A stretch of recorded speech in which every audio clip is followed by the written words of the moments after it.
A house can make you richer and poorer at the exact same time. That sounds impossible until you watch what happens in the first few years after someone buys one. The balance sheet says they own an asset. The bank account says they are bleeding cash. The neighborhood says they are building wealth. The mortgage statement says most of the payment is still going to interest. And this is why the rent versus buy debate is broken. One side says rent is throwing money away. The other side says buying is a trap. Both sides are usually hiding the same thing. They are not comparing the house. They are comparing behavior, because buying only wins if you stay long enough. Renting only wins if you invest the difference. And almost nobody does the second part.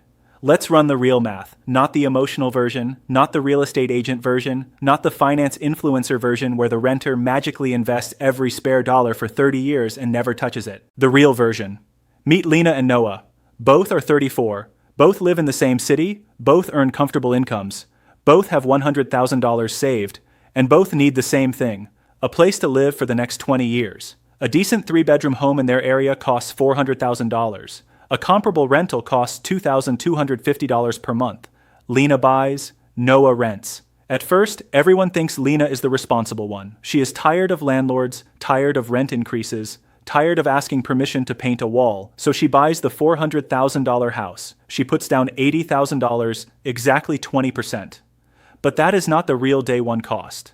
There are closing costs, lender fees, title fees, prepaid taxes, inspection, appraisal, insurance, all the boring stuff that never makes it into the dream home Instagram post. On a $400,000 house, a realistic closing cost estimate is around $12,000. So Lena does not put $80,000 into the house, she puts about $92,000 into the decision, and only $80,000 of that becomes equity on day one. The other $12,000 is gone. Not evil, not a scam. Just the cost of entering the game. She takes a $320,000 mortgage at 6.75% for 30 years. Her principal and interest payment is about $2,076 per month. Then come the extra costs. Property tax, $400 per month. Homeowners insurance, $160 per month. Maintenance reserve, about $333 per month. That brings her true first-year owner cost to roughly $2,969 per month. Now look at Noah. Noah keeps renting the comparable place for $2,250 per month. But here's the part that decides the whole story. Noah does not just rent and spend the difference. He invests. He takes the same $92,000 Lena spent to get into the house and puts it into a broad stock market index fund. Then every month, he invests the difference between Lena's cost and his rent. In year one, Lena is paying about $2,969. Noah is paying $2,250. The gap is about $719 per month. That $719 goes into Noah's investment account. Now the debate begins. At the dinner table, Lena looks like the adult. She owns a home. Noah looks like he is still paying someone else's mortgage. But the spreadsheet tells a stranger story. In month one, Lena sends $2,076 to the bank. Most people think that is building equity, but it is barely building equity. On a $320,000 loan at 6.75%, the first month's interest is about $1,800. Only about $276 reduces the loan. That means in the first month, Lena's real unrecoverable housing costs are not small. Interest, $1,800. Taxes, $400. Insurance, $160. Maintenance reserve, $333. That is roughly $2,693 going out with no direct equity attached. Noah's unrecoverable cost is his rent, $2,250. So in the first year, the renter is not the only person throwing money away. The buyer is throwing money away too. The difference is that buying hides the throwaway part inside a payment people emotionally label as wealth building.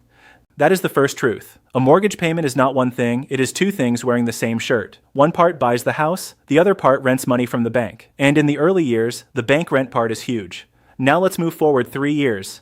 Lena has made 36 mortgage payments, she has paid property taxes, insurance, and routine maintenance. Her home has appreciated at 3% per year, so the $400,000 house is now worth about $437,000. Her mortgage balance has fallen from $320,000 to about $309,000. So her equity is roughly $128,000. That sounds great. She started with $80,000 of equity and now has about $128,000. But remember, she also paid closing costs. And she has spent 3 years covering taxes, insurance, interest, and maintenance. The house is working, but it is not working for free. Now Noah started with $92,000 invested. He added the monthly cost gap. Assuming a 7% annual return, his investment account is now around $140,000. So at year 3, Noah is not behind. He is actually slightly ahead in liquid wealth. Lena has home equity, Noah has a portfolio. Lena's wealth is inside walls, floors, and a roof. Noah's wealth can be sold on a Tuesday. That difference matters, because equity is real, but it is not flexible. Lena cannot sell 8% of her kitchen to pay for an emergency. She cannot tap the house without selling, refinancing, or borrowing. Noah can access his investment account, although selling investments may create taxes and market risk. This is the part both sides distort. Homeowners pretend equity is the same as cash. Renters pretend liquidity is the same as security. Neither is true.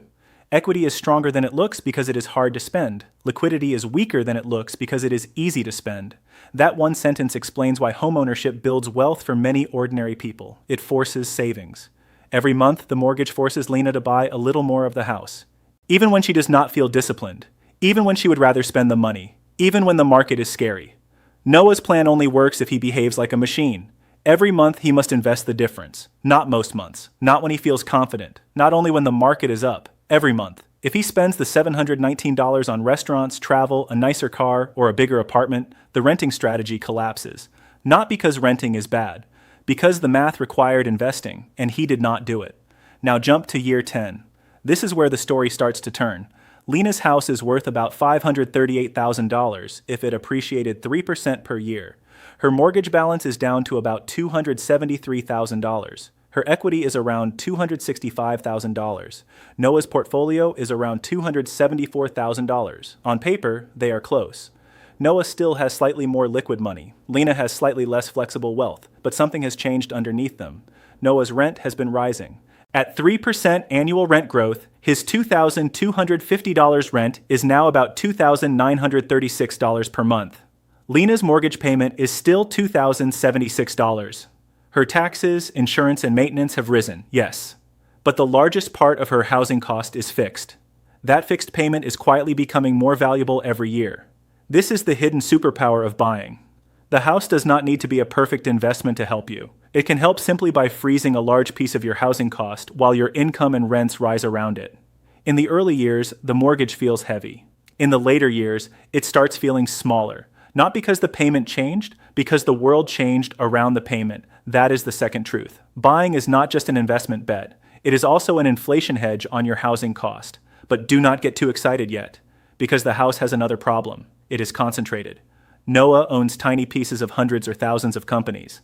Lena owns one building on one street in one local market. If that neighborhood improves, Lena wins big.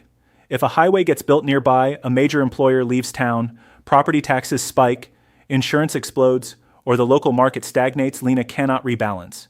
Her biggest asset is stuck in one zip code. That is the part homeownership fans underplay. A house feels safe because you can touch it. But being able to touch an asset does not make it diversified. Now jump to year 20. Lena's house is worth about $722,000 at 3% appreciation. Her mortgage balance is down to about $181,000. Her equity is about $542,000. Noah's portfolio is about $554,000. So after 20 years, this is the surprise. The renter who invested the difference is still right there. He did not get crushed. He did not throw money away. He built a portfolio that is slightly ahead of Lena's home equity, but that sentence has a giant condition attached. He invested the difference for 20 years. He did not stop. He did not panic sell. He did not upgrade his apartment every time his income rose. He did not treat the portfolio like a vacation fund. He did the boring thing perfectly, and that is where the real world separates from the spreadsheet. The spreadsheet renter is disciplined. The real-life renter is human. The spreadsheet homeowner is rational. The real-life homeowner also buys furniture, upgrades the kitchen, overpays for renovations, and forgets that a new roof is not optional. Both sides have behavior risk. The renter's behavior risk is spending the difference. The buyer's behavior risk is pretending every house expense is an investment. A $40,000 kitchen remodel is not automatically wealth. Sometimes it is lifestyle spending with granite countertops. A $12,000 roof does not make you richer. It keeps the house from falling apart. A $5,000 emergency repair is not forced savings. It is a bill. So the honest rent versus buy question is not, which one is better? The honest question is, which set of problems are you more likely to handle well? Can you handle illiquidity, maintenance, transaction costs, and being tied to one place? Or can you handle flexibility without wasting the financial advantage that flexibility gives you? That is the real decision. Now let's talk about the break-even point. Buying usually looks worse early because of four things. First, closing costs. You pay thousands just to get in. Second, mortgage interest. In the early years, most of the payment goes to the lender, not your equity. Third, maintenance. Renters call the landlord. Owners become the landlord. Fourth, selling costs. Even if commissions and fees are negotiable, selling a home still usually costs real money. That means buying and selling quickly can be a financial mistake. If Lena sells after 3 years, her home may have appreciated, but she has not had enough time for the fixed payment advantage to work. She paid closing costs going in, she may pay selling costs going out. And most of her early mortgage payments were interest-heavy. That is why a house you live in for 3 years is often not an investment. It is an expensive round trip. But if Lena stays 10, 15, 20, 30 years, the math changes. The mortgage balance falls, rent keeps rising, the fixed payment becomes powerful, and eventually, the mortgage disappears. At year 30, Lena owns the house outright. Noah may have a bigger portfolio depending on market returns and discipline, but Noah still has rent, and rent does not retire. That does not mean Noah made a mistake. It means his portfolio now has to do a job Lena's house is doing automatically. It has to cover future housing costs. So even if Noah has more liquid wealth, he may also have a larger future bill. That is the third truth. Net worth is not the whole answer. Future cash flow matters. A paid-off house can reduce the amount of investment income you need later. That can make retirement easier, even if your total net worth is not the highest possible number. This is why the answer changes by person. Buying wins clearly when you plan to stay for a long time. Not 2 years, not maybe 3. Long enough for the transaction costs and early interest to fade. Buying wins when the total monthly cost is close to rent. Buying wins when you value stability more than mobility. Buying wins when you know you are not the kind of person who will invest the difference as a renter. And buying wins when the home is affordable enough that maintenance will not wreck your budget. But renting wins clearly in other cases. Renting wins when you may move in the next few years. Renting wins when buying would make you house poor. Renting wins when local home prices are extremely high compared to rent. Renting wins when your career mobility could raise your income faster than home equity would. And renting wins if you truly invest the difference with discipline. The most dangerous version of renting is renting while pretending you are investing the difference. The most dangerous version of buying is buying while pretending every payment builds wealth. Both are lies. The real math is not rent versus buy. It is monthly cost versus monthly discipline. It is time horizon versus transaction cost. It is flexibility versus forced savings. It is liquidity versus stability. So before you ask, should I rent or buy?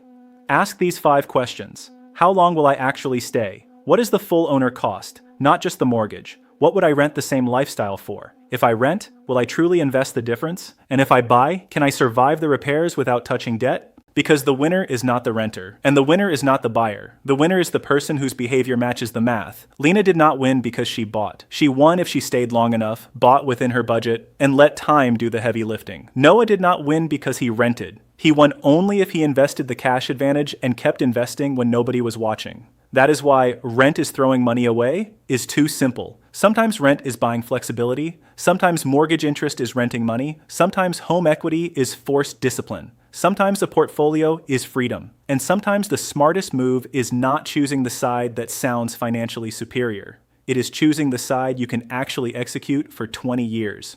Because the spreadsheet does not live your life. You do. And the best financial decision is not the one that wins in theory. It is the one you will not sabotage in reality.